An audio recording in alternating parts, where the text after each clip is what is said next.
I go by Orks, so Orks 1. I work at Under the Gun Tattoo in Hollywood, LA.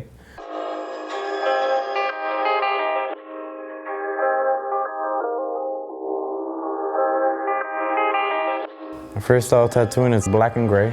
Black and gray and a lot of lettering tattooing. That's pretty much when I got into tattooing, that's my main focus, what I was going for. It's black and gray, but I have always, since a kid, I always knew how to do lettering. It grew with me through the time, and it's pretty much in me, to do lettering, so that comes as an extra, but pretty much my focus, black and gray in general. Pretty much I'm known for lettering tattoos. I do a lot of freehand lettering tattoos. A lot of my religious work, I'm known for that as well. Through the time, I've developed a style with black and gray, with lettering, so mainly that's what I'm known for, is for lettering, but I put a lot of black and gray work out there, so I'm known for that as well.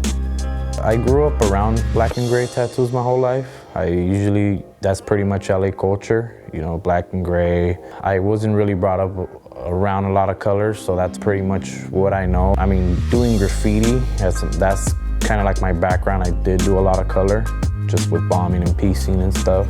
With tattooing, it's totally different, it's completely opposite, and it's like, I think that tattoos, for me, either in black and gray, that's what I've seen, and that's what I've mainly focused on, and that's what I like, black and gray. I think of Salvador Dali inside of the arm. That's one of my favorite pieces I think I've done. I did like about 2 years ago. I mean, it's usually the portraits, actors, and stuff like that, stone pieces, Bernini statues that I like to do. Those are pretty much my favorite pieces. And also back piece, LA back piece I just did with the Dodger Stadium. The lettering has everything incorporated, so I think that's kind of like, I think that's pretty much one of them right now so far, just because it has the lettering and it has the black and gray.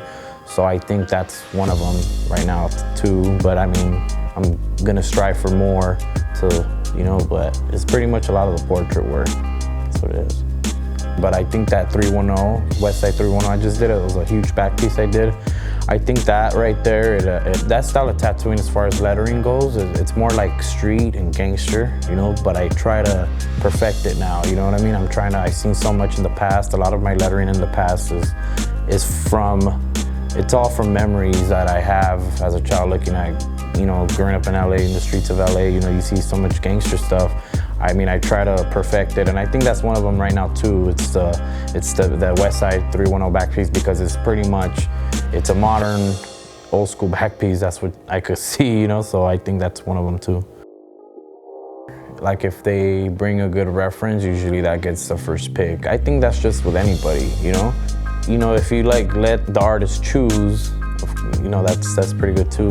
Freehand or whatever. If you come to me for script, I mean, pretty much anything with lettering, I'm gonna do something different every time. I try to challenge myself with that, especially now with so many script artists coming up right now. I try to challenge myself with that. So I'm trying to take it to that next level where I'm doing something different. Black and gray, I mean, there's so many people as well, but then, I mean, it's the pictures that matter. Good pictures, good black and gray references. That's pretty much what I look forward to. I usually have my email. It's orks@utginc.com or orks_tattoos on Instagram. You can find me there too. Usually through email, I try to handle everything. At the moment, I don't have an assistant, I don't have a manager, so I usually try to take care of everything myself. I do book myself out 3 months in advance, just because I don't like the overwhelming of being booked 6 months to a year. I'm Orks from Under the Gun Tattoo in LA, and thank you for checking out my portfolio.